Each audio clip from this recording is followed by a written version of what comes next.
struggling middle-class family. Mismatched furniture that was probably rented, generic artwork on the walls, and a TV that had to be at least 15 years old. But I noticed the small details they'd missed.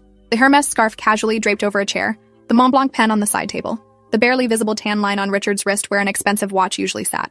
I complimented the house and Diane smiled, saying they'd lived here for 20 years and it had good bones even if it needed work. Dinner was served on chipped plates with bent forks, and I watched Adrian's sister Veronica struggle not to grimace as she used the obviously cheap cutlery. His younger brother Mitchell kept glancing at me like he was waiting for me to bolt.